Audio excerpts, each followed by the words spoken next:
Assalamualaikum warahmatullahi wabarakatuh. Perkenalkan, nama saya Wulan Yunisa Dewi, kelas Blended Learning Universitas Muhammadiyah Bandung. Di sini sekarang saya akan menjelaskan mengenai zakat. Pertama, sebelumnya mari kita mendengarkan dulu Quran Surat At-Taubah ayat 60. إنما الصدقات للفقراء والمساكين والعاملين عليها والمؤلفة قلوبهم وفي الرقاب والغارمين وفي سبيل الله وابن السبيل فريضة من الله Wallahu alimun hakim. Yang artinya, sesungguhnya zakat itu hanyalah untuk orang-orang fakir, orang miskin, amil zakat yang dilunakkan hatinya atau mu'alaf, untuk memerdekakan hamba sahaya, untuk membebaskan orang yang berutang, untuk jalan Allah, dan untuk orang yang sedang dalam perjalanan. Sebagai kewajiban dari Allah, Allah Maha Mengetahui dan Maha Bijaksana. Apa pengertian zakat? Pengertian zakat berasal dari bahasa Arab, yakni zaka, yang artinya bersih, suci, subur, dan berkembang.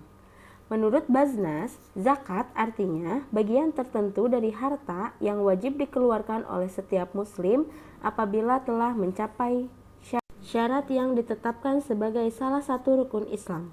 Zakat ditunaikan untuk diberikan kepada golongan yang berhak menerimanya atau disebut juga dengan asnaf. Berikut 8 asnaf penerima zakat. Yang pertama, fakir. Fakir yaitu mereka yang hampir tidak memiliki apa-apa sehingga tidak mampu memenuhi kebutuhan pokok hidup. Yang kedua yaitu miskin. Miskin mereka yang memiliki harta namun tidak cukup untuk memenuhi kebutuhan dasar untuk hidup.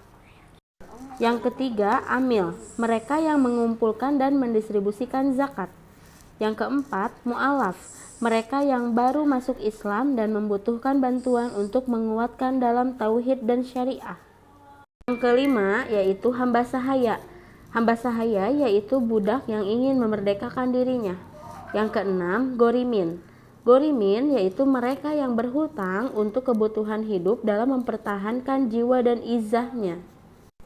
Yang ketujuh yaitu fisabilillah, mereka yang berjuang di jalan Allah dalam bentuk kegiatan dakwah, jihad, dan sebagainya. Dan yang kedelapan yang terakhir yaitu ibnu sabil, yaitu mereka yang kehabisan biaya di perjalanan dalam ketaatan kepada Allah. Macam-macam zakat. Macam-macam zakat ada 5. Yang pertama, zakat fitrah. Zakat fitrah yaitu jenis zakat yang dibayarkan untuk umat muslim ketika bulan Ramadan atau Hari Raya Idul Fitri. Biasanya dapat dibayarkan dengan 3,5 liter atau 2,5 kg makanan pokok dari daerah yang bersangkutan. Jika di Indonesia, biasanya orang akan memberikan beras. Kedua, zakat mal. Zakat penghasilan, selanjutnya ada beberapa jenis zakat penghasilan, yaitu zakat hasil pertambangan, hasil pertanian, hasil laut, hasil ternak, perak, dan ternak. Masing-masing jenis zakat memiliki ketentuan dan perhitungannya sendiri. Yang berikutnya, emas dan perak. Nah, di sini diwajibkan membayar zakat yang cukup nisabnya dan telah dimiliki selama setahun. Perhitungannya adalah sebesar 2,5% dari nilai emas tersebut. Kemudian yang keempat yaitu zakat atas binatang ternak. Hewan ternak yang dapat terkena wajib zakat adalah dengan hewan yang memberikan manfaat bagi manusia, digembalakan, mencari makan sendiri melalui gembala, telah dimiliki 1 tahun dan mencapai nisab masing-masing hewan ternak berbeda-beda. Dan yang terakhir yaitu zakat perdagangan. Zakat perdagangan yaitu zakat yang berkaitan dengan komoditas perdagangan. Zakat ini memiliki ketentuan yakni diambil dari modal dan dihitung dari total penjualan barang sebesar 2,5%. Syarat zakat ada 5. Yang pertama, Islam, kemudian merdeka, kemudian kepemilikan yang sempurna, nisab, dan haul. Yang berikutnya yaitu tujuan zakat. Pertama yaitu untuk menyempurnakan agama. Zakat merupakan bagian dari pondasi rukun Islam yang keempat setelah syahadat, sholat, dan puasa. Dengan menjalankan zakat, maka akan semakin sempurna ibadah seseorang dalam menjalankan perintah agama. Hal ini tentunya merupakan suatu tujuan dari setiap muslim demi mendapatkan ridho dari Allah Subhanahu wa Ta'ala. Kemudian yang kedua yaitu mensucikan dan menambah harta. Kata zakat sendiri memiliki makna at-tahuru, yang artinya membersihkan dan mensucikan. Dapat diartikan dengan berzakat, maka Allah Subhanahu wa Ta'ala akan mensucikan harta dan jiwa kita dari dosa. Selain itu, zakat juga bermakna an-numu atau tumbuh dan berkembang. Makna ini semakin menegaskan bahwa orang yang menunaikan zakat, insya Allah hartanya akan terus bertambah dan berkembang. Tujuan selanjutnya yaitu ampunan dosa.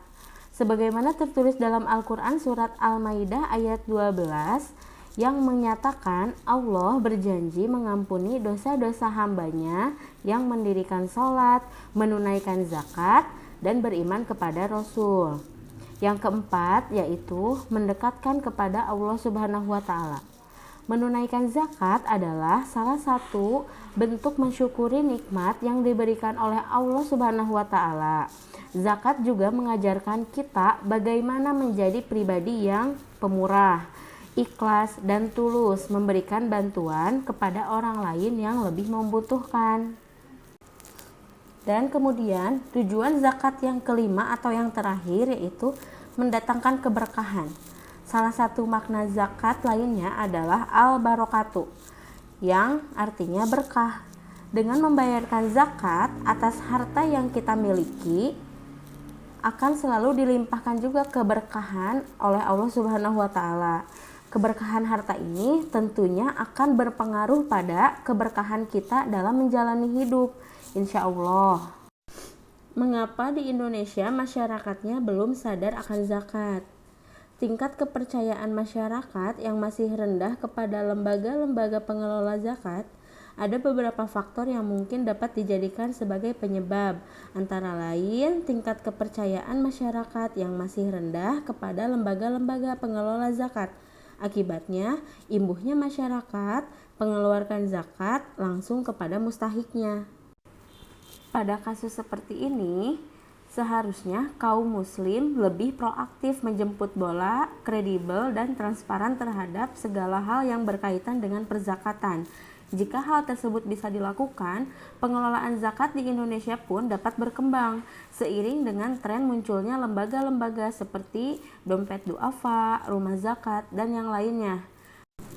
Masyarakat muslim bisa jadi sudah acuh terhadap kewajiban membayar zakat, sebab beberapa alasan yang terjadi seperti misalnya, kemana aliran uang pajak atau zakat itu disalurkan menjadi pertanyaan dan tidak jelas penggunaannya. Terlebih tidak ada cash flow yang transparan.